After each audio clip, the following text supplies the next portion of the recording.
Bismillahirrahmanirrahim. Bagaimana pandangan Anda mengenai Ustazah Oki yang ada dalam potongan video TikTok? Dan apa yang dimaksud dengan idribuhunna, wadribuhunna ya, idribuhunna dalam surat Nisa 34 yang sedang kita baca ini. Ustazah siapa namanya? Oki Dwi Septiana, siapa? Oki Dewi Setiana, oke ya, oke dia. Septiana atau Setiana ya? Septiana ya.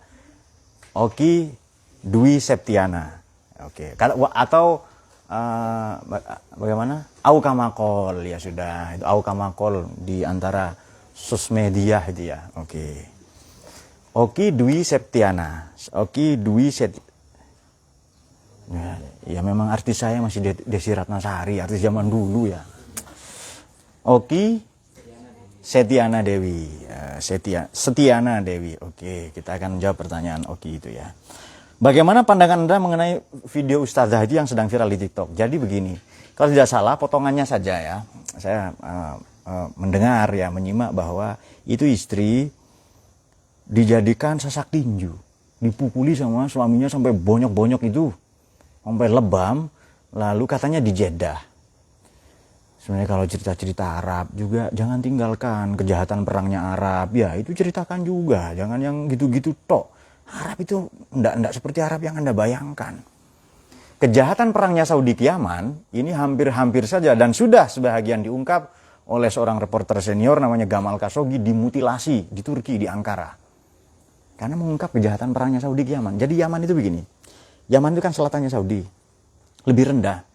Dan kilang-kilang minyak Saudi itu ngambil punya Yaman sebenarnya. Aramco itu sebahagian. Makanya Yaman negara termiskin salah satunya. 100 tahun ini kelaparan sangat tinggi. Nah itu dia. Oke. Dan Saudi, Masya Allah pembangunan itu udah. Ka'bah sudah tidak kelihatan itu sudah. Ditutupi gedung-gedung semua itu. Dan itu sudah tanda-tanda kiamat. Ini Jeddah Tower yang dibangun MBS itu 1.200 meter tingginya. 1 kilo lebih itu. Jadi visi 2030 vision, ru'yah kata mereka. Ru'yah 2030, visi 2030. Sekarang sudah modern ya, ada pure beach, ada pantai yang boleh pakai bikini. Nah itu lalu kita juga ingin ke Arab ya belakangan ini karena ada pantai yang seperti itu. Ada boleh pakai bikini, perempuan boleh nyetir. Bahwa sekarang sudah seperti itu. Oke, kita kembali ke pertanyaan ini. Saya kira ini bukan dalam rangka, kan ini mendidik, ya. Mendidik. Tadi sudah saya katakan makna memukul itu apa? Boleh, ini juga memukul gini-gini saja dengan satu jari. Lewat di bumi itu memukul meskipun pelan-pelan. Tidak loncat-loncat. Mendengarkan musik itu memukul telinga maknanya. Dan itu opsi terakhir. Sama dengan perang. Kalau sudah diplomasi gagal, perundingan tidak mendapati titik temu, perang. Perang opsi terakhir. Jadi sebelumnya nasihat dulu. Kemudian tidak bertegur sapa, tidak lebih dari 3 hari. Jangan langsung mukul. Dan itu ngaku katanya ke si suami, ada mertuanya, saya rindu kepada bapak ibu bla bla bla. Kemudian ini, kamu kok nangis begini? Enggak, saya kangen, menahan rindu sampai nangis lebam katanya. Menurut saya orang tuanya enggak kritis. Kalau orang tuanya cerdas, kamu dipukulin ya lapor ke polisi. Jadi begini, ini menjalankan sunnah sahabat loh ya. Ada sahabat Nabi main pukul, lapor ke Sayyidina Ali. Kamu hentikan mukul-mukul, kalau enggak kamu yang saya pukul pakai pedang itu. Nah, lalu berhenti karena beliau khalifah waktu itu. Jadi bukan malah diam-diam saja. Jadi ceramah beliau ini, si Ustazah ini, si Setiana Dewi ini, Oki Dewi Setiana ini dikatakan ini seolah-olah melegalkan KDRT, kekerasan dalam rumah tangga. Jadi istri dipukuli diam. Karena menutupi aib suami. Aib bukan itu. Aib itu misalnya loh ya, suami punya kekurangan dalam apa itu. Kalau main pukul-pukul bukan aib, itu kekerasan itu. Harus lapor Anda ke pihak berwenang. Misalnya si suami ini mohon maaf ada kekurangan pada fisik misalnya. Itu aib, itu tidak boleh diceritakan. Atau misalnya suaminya kalau kentut sangat merdu. Sampai merdunya pingsan semua. Banyak lah ya, atau apa pendapatan apa dan seterusnya itu yang tidak boleh dipublish. Tapi kalau mukul-mukul ini sudah kekerasan sebenarnya. Nah, ceramah-ceramah seperti ini pasti berangkat dari pemahaman agama yang sempit. Satu, yang kedua karena memang bacaannya kurang, mazhabnya ke Arab-Araban. Kasus di Jeddah ini kan kasuistik. Ya kan? Ini kan kasuistik. Mengapa tidak mengacu ke Quran? Mengapa tidak mengacu ke hadis Nabi? Jadi kan ada hadis Nabi begini, ini yang juga salah tafsir sebagian orang. Kalau istri tidak mau melayani suaminya sampai pagi, misalnya, suaminya jengkel, malaikat marah misalnya. Coba dibalik saja. Bagaimana kalau suami tidak mau melayani istri? Istrinya sangat bergairah, hypersex, suaminya letoy.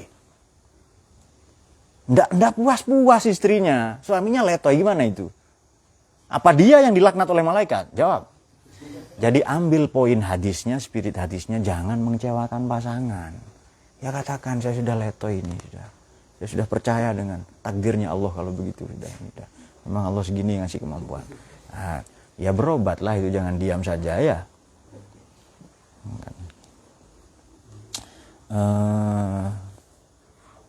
Atau ke Doraemon, ke kantong ajaibnya Doraemon. Alat penyemangat pasutri yang di nanti keluar alatnya. Oke. Saya baru tahu ternyata pengisi suaranya perempuan ya, itu tokoh yang kita kagumi itu. Robot dari abad 20. Ada sampai anak saya itu mau minta rotinya itu. Jadi satu ketika di salah satu episode Doraemon itu, roti hafalan katanya. Jadi di roti itu banyak rumus-rumusnya itu.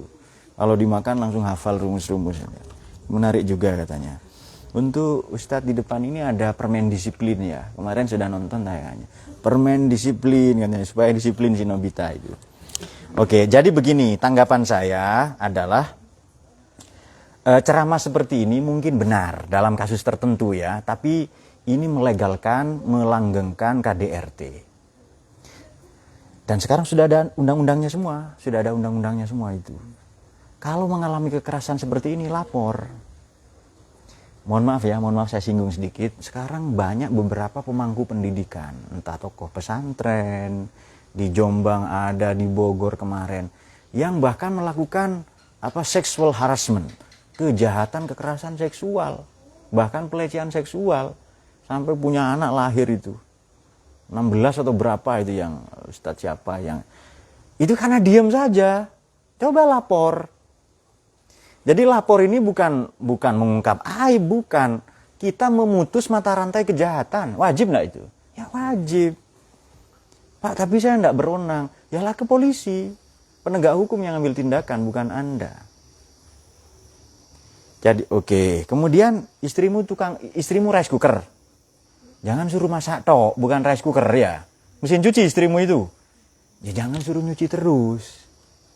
Kemudian istrimu cor beton yang tahan banting itu.